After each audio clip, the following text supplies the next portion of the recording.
السلام علیکم ورحمۃ اللہ وبرکاتہ۔ الحمد للہ رب العالمین والعاقبۃ للمتقین ولا عدوان الا علی الظالمین، واشهد ان لا الہ الا اللہ وحدہ لا شریک لہ، واشهد ان محمدا عبدہ ورسولہ، صلوات اللہ وسلامہ علیہ وعلی آلہ وعلی اصحابہ ومن اہتدی بہدیہ واستنى بسنتہ الی یوم الدین، اما بعد۔ معزز ناظرین و سامعین، کم و بیش 15 دنوں سے میں نے کوئی درس آپ لوگوں کے سامنے نہیں دیا۔ اس کی وجہ یہ تھی کہ میری طبیعت کچھ ناساز تھی۔ اب الحمدللہ اللہ کا لاکھ لاکھ شکر احسان ہے کہ صحت اور عافیت میں اللہ رب العالمین رکھا ہے۔ اللہ تعالیٰ سے دعا ہے کہ اللہ رب العالمین سب کی حفاظ فرمائے اور سب کو اللہ رب العالمین اپنی عافیت میں رکھے، آمین رب العالمین۔ آج اللہ کے رسول صلی اللہ علیہ وسلم کی پیاری پیاری وصیتوں کے بیان کرنے کا دن ہے، اس لیے آج کے درس میں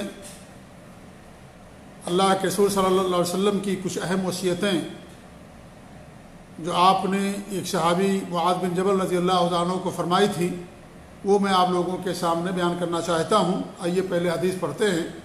عن معاذ بن جبل رضی اللہ تعالیٰ عنہ قال قلت یا رسول اللہ اوصنی فقال علیک بتقوی اللہ ما استطعت واذکر اللہ عند کل حجر وشجر وما عملت من سوء فاحدث للہ فیہ توبہ یا فاحدث للہ فیہ توبہ السر بالسر والعلانیۃ بالعلانیہ۔ یہ طبرانی اور مسند احمد کی حدیث ہے۔ امام البانی رحمۃ اللہ علیہ نے سلسلہ صحیحہ کے اندر اسے حسن قرار دیا ہے، اس کے تمام طرق کی بنا پر۔ اس حدیث کی روایت کرنے والے معاذ بن جبل ہیں رضی اللہ تعالیٰ عنہ، بڑے مشہور صحابی ہیں۔ 18 سال کی عمر میں انہوں نے اسلام قبول کیا، انصاری صحابی ہیں، قبیلہ خزرج سے ان کا تعلق تھا، اور اس امت میں سب سے زیادہ حلال و حرام کے جاننے والے تھے۔ اور اللہ کے رسول صلی اللہ علیہ وسلم کی حدیث ان کے تعلق سے کہ 4 لوگوں سے قرآن کا علم حاصل کرو، قرآن پڑھنا سیکھو۔ ان میں صاحب نے فرمایا معاذ بن جبل، اور اس طریقے سے سالم مولا حذیفہ، ابی بن کعب، یعنی 4 لوگوں کے بارے ہمارے نبی نے فرمایا کہ ان سے قرآن کا علم حاصل کرو۔ ان میں عبداللہ بن مسعود رضی اللہ تعالیٰ عنہ بھی ہیں۔ تو بڑے ہی عظیم صحابی ہیں حضرت معاذ بن جبل رضی اللہ تعالیٰ عنہ۔ جب آپ صلی اللہ علیہ وسلم نے مکہ فتح کیا تو آپ نے ان کو مکے کا قاضی اور گورنر بنایا، اور پھر بعد میں یمن کا گورنر اور قاضی بنا کر کے آپ نے یمن انہیں مبعوث کیا، اور عمر فاروق رضی اللہ تعالیٰ عنہ نے اپنے دور خلافت میں ملک شام کا انہیں گورنر بنایا، عامل بنایا، اور سن 18 ہجری میں تعاون امواس میں انہیں شہادت ملی، اور اس طریقے سے ان کی وفات ہو گئی۔ 35 سال ان کی عمر تھی، جوانی ہی میں ان کی وفات ہو گئی۔ اور عمر رضی اللہ تعالیٰ عنہ ان سے بہت زیادہ مشورہ لیا کرتے تھے، معاذ بن جبل رضی اللہ تعالیٰ عنہ سے۔ تو اس حدیث کے راوی ہیں، کہتے ہیں کہ میں نے کہا اللہ کے رسول صلی اللہ علیہ وسلم مجھے وصیت کیجیے، تو آپ نے ان کو 3 باتوں کی وصیت فرمائی۔ علیک بتقوی اللہ ما استطعت، جتنی تجھ میں طاقت ہے، استطاعت ہے، اتنا اللہ تعالیٰ سے ڈرو، اللہ کا تقوی اختیار کرو۔ بڑی اہم نصیحت ہے یہ تقوی کی۔ اللہ رب العالمین نے ہر قوم کو، ہر امت کو تقوی کی وصیت فرمائی۔ تقوی ہے کیا، اس کی تعریف بار بار آپ لوگوں کے سامنے کی جا چکی ہے۔ خلاصہ کلام یہ ہے کہ تقوی کا مطلب یہ ہے کہ انسان اپنے اور اللہ رب العالمین کے عذاب و عقاب کے درمیان آڑ بنا لے، دیوار بنا لے، اسی کا نام تقوی ہے۔ ایسی آڑ، ایسی دیوار جو اسے اللہ تعالیٰ کے عذاب سے بچا سکے، اور وہ کیا ہے؟ وہ اللہ تعالیٰ کا دین ہے، اللہ کے حکم پر عمل کرنا ہے، اللہ نے جن چیزوں سے دوری اختیار کرنے کا حکم دیا ان سے دوری اختیار کرنا ہے، یہی تقوی ہے۔ اللہ کے دین کو مضبوطی سے پکڑ لینا، اور اللہ رب العالمین کے دین میں توحید بنیاد ہے، اساس ہے۔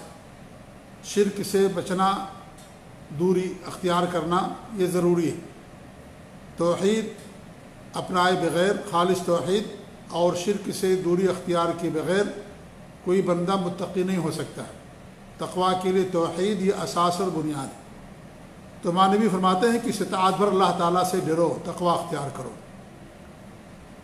ظاہر بات ہے کوئی اللہ رب العالمین کا حق ادا نہیں کر سکتا عبادت کا، نہ اللہ رب العالمین کا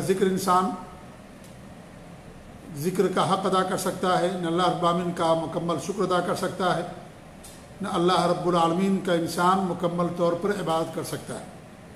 اس لیے انسان استطاعت بھر جتنی اللہ تعالیٰ اسے توفیق دے، اللہ رب العالمین کا تقویٰ اس کے دل کے اندر ہونا چاہیے۔ اللہ نے فرمایا کہ فاتقوا اللہ ما استطعتم، استطاعت بھر اللہ رب العالمین سے ڈرو، کیونکہ استطاعت ہی بھر مطلوب ہے ہم سے، اس سے زیادہ مطلوب نہیں ہے، کیونکہ دین آسان ہے، اللہ مہربان اور رحم دل ہے۔ اس لیے بہت ساری چیزیں آپ دیکھیں گے کہ اسلام کے اندر آسانیوں کی بنا پر وہ چیزیں معاف کر دی گئی ہیں، کیونکہ انسان کمزور ہے اور ان تمام چیزوں کو کر نہیں سکتا۔ تو استطاعت بھر اللہ رب العالمین کا تقویٰ اختیار کرنا ہے۔ لیکن استطاعت کا مطلب یہ نہیں کہ انسان ناجائز بہانہ بنا کر کے اللہ تعالیٰ سے نہ ڈرے کہ مجھے اس کی استطاعت نہیں ہے، ایسا نہیں ہے۔ اللہ رب العالمین نے دین ہی ایسا دیا ہے جو انسان کی استطاعت میں ہے، ایسا دین نہیں ہے جس پر انسان عمل نہ کر سکے۔ جو سابقہ قوموں میں سختیاں تھیں ان تمام سختیوں کو اللہ رب العالمین نے ختم کر دیا، آسان دین دیا اللہ رب العالمین نے۔ تو جو بھی دین کے اندر ہے اس پر عمل کرنا آسان ہے۔ یہ انسان کہہ کر کے کہ بہت زیادہ ہے، بہت سخت ہے، ہم عمل نہیں کر سکتے، یہ غلط ہے اس کا کہنا، کیونکہ اللہ رب العالمین نے اتنا ہی دین کے اندر رکھا ہے جس پر ایک انسان عمل کر سکتا ہے۔ اللہ عدل و انصاف والا ہے، مہربان اور رحم دل ہے۔ تو اللہ تعالیٰ اللہ کے رسول فرماتے ہیں کہ علیک بتقوی اللہ ما استطعت، طاقت بھر قدرت جتنی تجھ میں طاقت ہے اتنی اللہ تعالیٰ سے ڈرو۔ دوسری وصیت ہمارے نبی نے فرمائی وذکر اللہ عند کل حجر و شجر، ہر حال میں اللہ رب العالمین کا ذکر کرو، اللہ کو یاد کرو۔ حجر اور شجر سے کیا مراد ہے؟ بعض علماء نے کہا کہ حجر سے مراد سفر ہے اور شجر سے مراد حضر ہے، یعنی سفر میں رہو تو بھی، گھر میں رہو تو بھی۔ بعض علماء کہتے ہیں کہ حجر سے مراد تنگی ہے اور شجر سے مراد آسودگی اور خوشحالی ہے، یعنی تنگی میں بھی اور خوشحالی میں بھی ہمیشہ اللہ تعالیٰ کو یاد کرو۔ جبکہ صحیح بات یہ ہے کہ یہ معنی عام ہے اور اس کے اندر ہر وقت اور ہر حال داخل ہے، یعنی ہمیشہ انسان اللہ رب العالمین کا ذکر کرے، اللہ رب العالمین کو یاد کرے، سفر میں رہے تو بھی، گھر میں ہے تو بھی، خلوت میں ہے تو بھی، جلوت میں ہے تو بھی، تنگی میں ہے تو بھی، خوشحالی میں ہے، آسودگی میں ہے تو بھی، ہمیشہ انسان اللہ رب العالمین کا ذکر کرے۔ اللہ رب العالمین کا ارشاد ہے الذین یذکرون اللہ قیاما وقعودا وعلی جنوبہم، جو اللہ کا ذکر کرتے ہیں کھڑے ہونے کی حالت میں، بیٹھنے کی حالت میں، اپنے پہلو کے بل، یعنی اللہ کا ذکر کرنے کے لیے ہر وقت اللہ تعالیٰ کا انسان ذکر کر سکتا ہے۔ انسان بستر پر ہے تو بھی، انسان یعنی سفر میں ہے، گاڑی چلا رہا ہے، یا اس طریقے سے انسان ڈیوٹی کر رہا ہے، تو ہمیشہ انسان اللہ تعالیٰ کا ذکر کر سکتا ہے۔ جی اللہ کے رسول حدیث لا یزال لسانک کا رطبا فی ذکر اللہ، اللہ کے ذکر میں انسان کی زبان کیا ہو، ہمیشہ تر و تازہ ہونی چاہیے۔ اللہ کا ذکر انسان کو ہمیشہ کرتے رہنا چاہیے، کیونکہ ہمیشہ انسان کے ساتھ اللہ کی نعمتیں ہیں، تو اللہ کو ہمیشہ انسان کو یاد بھی رکھنا چاہیے، کبھی اسے نہیں بھولنا چاہیے۔ جی اللہ کا فرمانا ہے وَلَا ذِكْرُ اللَّهِ اکبر، اللہ تعالیٰ کا ذکر بہت بڑا ہے۔ تو جتنا زیادہ انسان اللہ کا ذکر کرے گا اتنا ہی زیادہ انسان کو کامیابی ملے گی، اتنا ہی زیادہ اللہ رب العالمین سے خوش ہوگا، اللہ کی رضامندی اسے ملے گی۔ تو ذکر کرنا یہ بہت بڑی عبادت اور بہت بڑی فضیلت ہے۔ ذکر کیا ہے؟ ذکر وہ ہے جو کتاب و سنت سے ثابت ہے، ذکر وہ نہیں ہے جو کچھ لوگوں نے ایجاد کر رکھا ہے اپنی طرف سے۔ کچھ لوگ ہو پڑھیں گے، آپ دیکھیں گے صوفیہ کو، کچھ لوگ صرف کہیں گے اللہ اللہ، کچھ کہیں گے صرف لا الہ لا الہ الا اللہ الگ پڑھیں گے، یہ سب ذکر نہیں ہے۔ اللہ کے رسول کی حدیث افضل ذکر لا الہ الا اللہ، سب سے افضل ذکر کیا؟ لا الہ الا اللہ کہنا ہے، تو یہ سب سے افضل ذکر ہے، مکمل لا الہ الا اللہ، یہ افضل ذکر ہے۔ تو ذکر وہی ہے جس کا ثبوت کتاب و سنت سے ہے۔ انسان اپنی طرف سے نئی نئی ذکر نہیں کر سکتا جی۔ اور ذکر دو طرح کا ہوتا ہے، ایک عام ذکر ہے، عام ذکر یہ کہ انسان ہمیشہ اللہ کو یاد کرے اپنی زبان میں، جس طریقے سے اللہ کی حمد بیان کرے، اس کی بڑائی بیان کرے، اس کی تعریف کرے، یہ اللہ کا ذکر ہے۔ اور کچھ اذکار مخصوص ہیں جو اللہ کے رسول صلی اللہ علیہ وسلم سے ثابت ہیں، انسان ان اذکار کو پڑھے اور اس طریقے سے ان کا ورد کرے۔ تو یہ ذکر جو ہے، یہ جو مخصوص ہیں اس میں کمی بیشی کرنا یہ قطعاً انسان کے لیے صحیح نہیں ہے۔ آج بہت سارے لوگوں نے مختلف قسم کے درود، مختلف قسم کے ذکر اور مختلف قسم کی دعائیں جو شرکیاں ہیں، بدعات و خرافات پر مشتمل ہیں، لوگوں نے ایجاد کر رکھی ہیں کہ یہ قطعاً صحیح نہیں ہے۔ یہ ذکر توقیفی ہے، یعنی اللہ رب العالمین کی طرف سے اور وحی میں جو کچھ بتایا گیا وہی ذکر ہے۔ انسان کا اپنی طرف سے اضافہ کرنا، اپنی طرف سے زیادتی کرنا، یہ قطعاً انسان کے لیے صحیح نہیں۔ تو وذکر اللہ عند کل حجر و شجر، ہمیشہ ہر حال میں اللہ رب العالمین کا ذکر کرو۔ اور تیسری وصیت ہمارے نبی نے فرمائی وما عملت من سوء فاحدث للہ فی توبہ، جب تم سے کوئی برائی ہو جائے تو فوراً توبہ کر لو، انتظار نہ کرو کل کسی نے نہیں دیکھا ہے جی، تو فوراً انسان توبہ کر لے۔ توبہ ہے کیا؟ توبہ صرف اس بات کا نام نہیں کہ میں نے توبہ کر لیا، توبہ کی کچھ شروط ہیں، جب وہ شرطیں پائی جاتی ہیں تب توبہ کا فائدہ ہوتا ہے۔ کیا شرطیں ہیں؟ پہلی شرط ہے کہ انسان اخلاص کے ساتھ توبہ کرے، مخلص ہو، ریاکاری کے طور پر نہ ہو۔ نمبر 2، گناہ کو فوراً چھوڑ دینا، انسان گناہ کو فوراً چھوڑ دے۔ نمبر 3، اسے ندامت ہو اس گناہ پر جو اس نے گناہ کیا، یا جب تک اس نے اللہ کی نیکی نہیں کی اس پر اسے ندامت ہو۔ چوتھی چیز یہ ہے کہ اسے عزم ہو کہ دوبارہ گناہ نہیں کرے گا۔ اور پانچویں چیز یہ ہے کہ وقت پر توبہ کرنا، توبے کا وقت ہے گرگرا سے پہلے، جاگنے سے پہلے، تو اس میں انسان توبہ کرے۔ تو یہ 4-5 شرطیں ہیں توبہ کی۔ اور چھٹی شرط یہ ہے کہ اگر اس کا تعلق بندوں سے ہے تو اس کے حق کو واپس کر دینا، دنیا میں معافی کروا لینا۔ تو یہ بھی ضروری ہے، کیونکہ بندے کا حق اللہ تعالیٰ معاف نہیں کرے گا جب تک خود بندہ نہیں معاف کرے گا، وہ حق معاف نہیں ہوگا۔ تو یہ بھی ضروری انسان کے لیے۔ تو یہ توبہ کہلاتا ہے۔ توبہ یہ نہیں کہ کان پکڑ کر کے انسان اٹھ بیٹھ جائے یا میں توبہ کرتا ہوں، نہیں۔ توبہ کا مطلب یہ ہے کہ انسان گناہ کو چھوڑ دے، اسے عزم ہو کہ دوبارہ گناہ نہیں کرے گا، اور اگر ہو جائے تو فوراً توبہ کر لے، اسے ندامت ہو، اسے افسوس ہو کہ مجھ سے گناہ ہو گیا، مجھ سے برائی ہو گئی، فوراً توبہ کرے وہ۔ توبہ کا مطلب اللہ کی طرف رجوع کرنا، اللہ کے جناب میں اس کے دربار میں آنا اور اپنی پشیمانی اور ندامت کرنا اور اللہ تعالیٰ سے اپنے گناہ کی مغفرت کروانا، یہ توبہ کہلاتا ہے۔ یہ توبہ ہے۔ تو ہمارے بھی فرماتے ہیں جب تم سے گناہ ہو جائے فوراً توبہ کر لو، انتظار نہ کرو کہ ہم ایک دن کے بعد کریں گے، ابھی تو ہماری جوانی ہے بعد میں کر لیں گے، ابھی کر لیتے ہیں اور بعد میں ہم توبہ کر لیں گے، ایسا نہیں ہے۔ کل کسی نے دیکھا ہے، 1 منٹ کے بعد کیا ہو جائے گا کوئی نہیں جانتا۔ اس لیے جب انسان سے گناہ ہو جائے فوراً انسان توبہ کر لے۔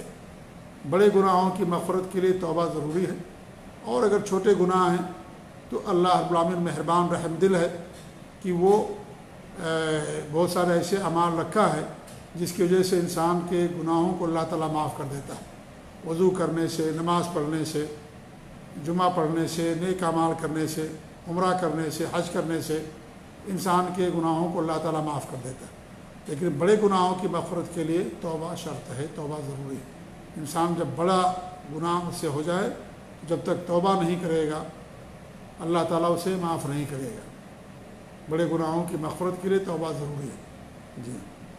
ہاں، آخرت میں یہ ہے کہ اللہ تعالیٰ چاہے تو معاف کر دے شرک کے علاوہ، اور اس انسان کو جنت میں داخل کر دے، لیکن شرک کے لیے توبہ ضروری ہے مغفرت کے لیے۔ بغیر توبہ کے اللہ تعالیٰ اسے معاف نہیں کرے گا، اس کی مغفرت نہیں ہوگی۔ شرک کرنے والوں پر اللہ رب العالمین نے جنت حرام کر دیا، تو اگر کوئی بغیر توبہ کیے مر گیا شرک کرنے والا تو اس کی مغفرت نہیں ہوگی۔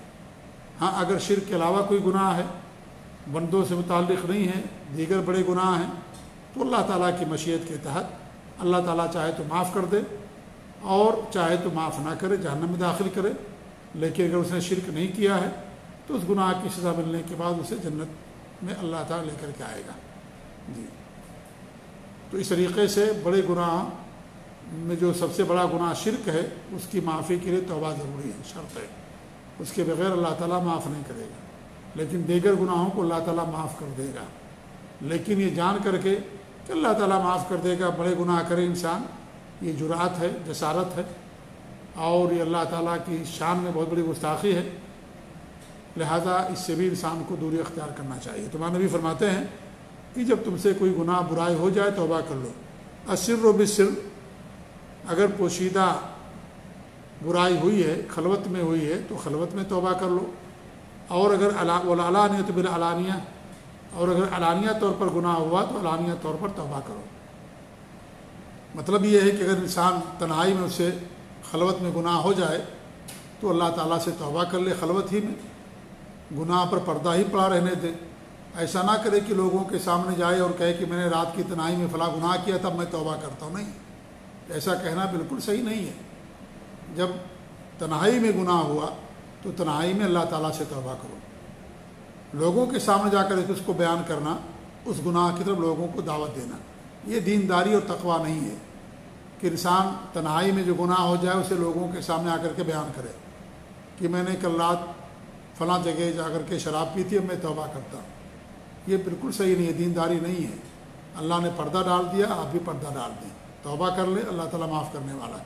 جی، لیکن اگر اعلانیہ طور پر گناہ ہوا ہے تو ظاہر بات ہے اعلانیہ طور پر انسان توبہ کرے، اس کا بڑا فائدہ تو یہ ہوگا کہ اس طرح کا گناہ اگر جو کوئی کرتا ہوگا تو اس کے اندر بھی اللہ تعالیٰ خوف پیدا ہوگا، وہ بھی توبہ کرے گا۔ دوسرا فائدہ یہ ہے کہ جس آدمی کے سامنے گناہ ہوا، ظاہر بات ہے اس کے دل کے اندر وہ بات ہے کہ آپ نے گناہ کیا ہے، لہذا اگر اس کے سامنے توبہ کریں گے تو وہ جو بدگمانی وہ ختم ہو جائے گی، اور وہ اس کو بھی توبہ کرنے کی توفیق انشاءاللہ اللہ کی طرف سے ملے گی، اور اس طریقے سے وہ یعنی اس کے دل کے اندر جو گناہ کرنے کی وجہ سے جو چیز آ گئی تھی وہ چیز ختم ہو جائے گی کہ انسان نے توبہ کر لیا۔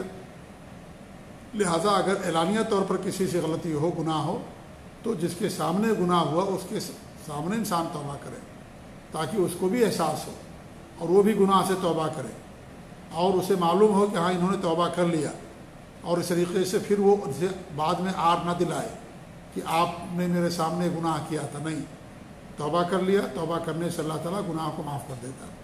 تو اگر اعلانیہ طور پر گناہ ہوا ہو تو انسان اعلانیہ طور پر جا کر کے کیا کرے، ان کے سامنے توبہ کرے تاکہ دوسروں کو بھی توبہ کی توفیق ہو، اور پھر دوسرے بھی گناہ کو چھوڑے، اور ساتھ ہی ساتھ اس آدمی کا جو کی عزت پر جو دھبا پڑ گیا تھا وہ بھی ختم ہو جائے۔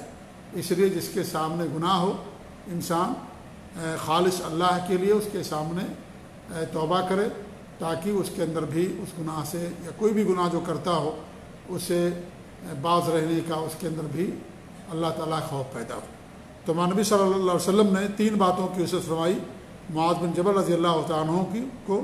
پہلی اللہ تعالیٰ کا تقوی اختیار کرنے کی وصیت تھی، اور دوسرا یہ تھا کہ ہمیشہ اللہ کا ذکر کرو، اور تیسری یہ چیز تھی کہ اگر غلطی ہو جائے، گناہ ہو جائے، فوراً توبہ کر لو، اور اگر یہ گناہ تنہائی میں ہوا ہے تنہائی میں توبہ کرو، اور اگر یہ اعلانیہ طور پر ہوا ہے گناہ تو اعلانیہ طور پر انسان توبہ کرے۔ اللہ تعالیٰ سے دعا کہ اللہ رب العالمین ہمیں ان وصیتوں پر عمل کرنے کی توفیق دے، آمین۔ جزاکم اللہ خیر۔ آج کے لیے اتنا کافی ہے، انشاءاللہ پھر آگے کے دنوں میں اپنے درس کو انشاءاللہ ہم جاری رکھیں گے۔ اللہ رب العالمین ہم سب کو توفیق دے، کہنے زیادہ اللہ تعالیٰ ہم سب کو عمل کرنے کی توفیق دے۔ جزاکم اللہ خیر، والسلام علیکم ورحمۃ اللہ وبرکاتہ۔